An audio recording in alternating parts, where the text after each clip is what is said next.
Halo Sobat IND, sekarang saya akan coba share tips tentang bagaimana menghadapi pertanyaan dari audiens.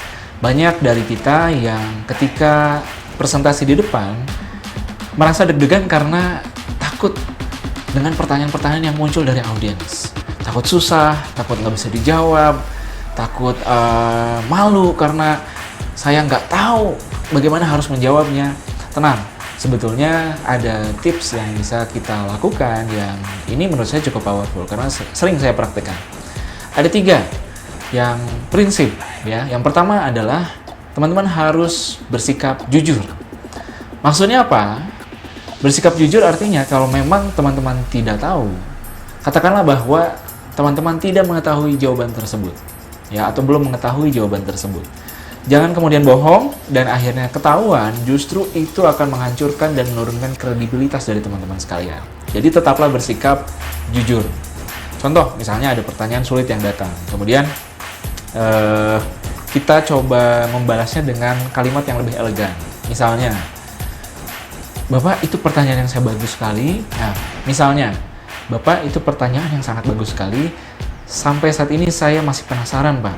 Dan justru saya ingin terus mencari informasi supaya saya bisa lebih akurat dalam menjawab pertanyaan-pertanyaan itu. Barangkali saya akan cari informasinya dulu, supaya nanti lebih pas. Ketika saya dapat informasinya, saya akan sharingkan ke Bapak. Mungkin di waktu yang lain. Terima kasih, Pak, atas pertanyaannya. Gitu ya. Bisa dengan seperti itu.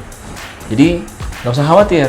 Yang penting kita bisa bersikap apa adanya, itu lebih melegakan kita daripada kita sok-sokan menjawab asal kemana kesana kemari tapi nggak nyambung atau bahkan nggak pas dengan pertanyaannya. Justru itu akan membuat peserta jadi nggak respect dengan kita. Yang kedua adalah sikap kita ketika menghadapi pertanyaan dari audiens tersebut. Nah, biasanya banyak yang gini. Ketika ada orang yang bertanya, dia kan biasanya angkat tangan, ya. Ketika angkat tangan, kemudian kita sering melihat pembicara yang seperti ini misalnya. Ya silahkan Bapak itu yang pakai kacamata, silahkan Bapak itu yang pakai sweater abu, silahkan Ibu di sebelah sana yang gemuk. Waduh, itu ngajak ribut namanya. Minta diamuk massa itu. Itu kurang profesional. Jangan sampai kita menyebut peserta itu dengan menyebut fisiknya. Misalnya itu Bapak yang berambut coklat, Ibu yang pakai kerudung pink. Jangan. Ya, itu kurang profesional. Bagaimana seharusnya sikap kita menghadapi pertanyaan dari audiens ketika ada yang mengacungkan tangan? Kita bisa melakukan yang namanya kontak mata, ya. Dan juga gestur kita bisa menuju orang tersebut. Begitu orang tersebut sudah melakukan kontak dengan kita dan minimal dia sudah mengangguk, ya, ya Ibu silahkan. Tadi Ibu ingin bertanya, misalnya, ya. Kita boleh tanya namanya, dengan Ibu siapa? Oh, saya dengan Ibu Tika misalnya, ya, atau saya dengan Ibu Feby. Nah, setelah itu kita bisa panggil namanya. Baik Ibu Feby, jika ada yang ingin ditanyakan, silakan Bu untuk bertanya. Gitu, itu lebih bagus ketika kita bisa nyapa namanya daripada menyebutkan ciri-ciri fisiknya. Dan yang ketiga adalah ketika kita menghadapi pertanyaan sulit, kita bisa melempar ke audiens yang lain kalau memang kita nggak tahu jawabannya. Atau mungkin kita butuh waktu untuk berpikir. Nah, jadi kan kadang-kadang pertanyaan itu nggak bisa langsung kita jawab saat itu juga. Kita butuh waktu untuk berpikir. Nah, sembari kita berpikir, daripada penonton bengong melihat kita berpikir, kita bisa lemparkan dulu pertanyaan itu kepada audiens yang lain. Misalnya, dapat pertanyaan, oh oke, ini pertanyaan bagus nih. Kira-kira sebelum saya jawab, menurut pandangan Bapak Ibu sekalian, ada di sini yang mau berbagi pendapat tentang pertanyaan Ibu tadi?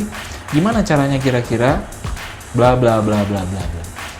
Itu membuat justru sesi di kelas itu atau sesi presentasi jadi semakin aktif, semakin dinamis. Justru semakin bagus karena kita bisa melihat sudut pandang dari orang-orang yang lain. Baru setelah itu kita bisa rangkum, kita bisa tambahkan dengan pendapat kita, kurang lebih seperti itu.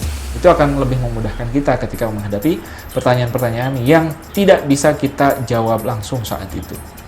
Jadi sekali lagi, yuk kita recap dulu. Yang pertama adalah bersikap jujur apa adanya, ya, menghadapi pertanyaan. Yang kedua, cobalah untuk bersikap elegan. jangan sebutkan ciri fisiknya, tapi sebutkanlah nama dari si penanya tersebut. Yang ketiga adalah jika kita menghadapi situasi atau pertanyaan yang agak sulit, kita bisa melemparkannya kembali kepada audiens yang lain, supaya kita punya waktu untuk berpikir. Itu 3 tips dari saya, semoga membantu. Silahkan praktek kalau teman-teman menghadapi situasi serupa. Terima kasih, sampai ketemu lagi di video tips berikutnya tentang public speaking. Saya Afif Lutfi, salam sukses.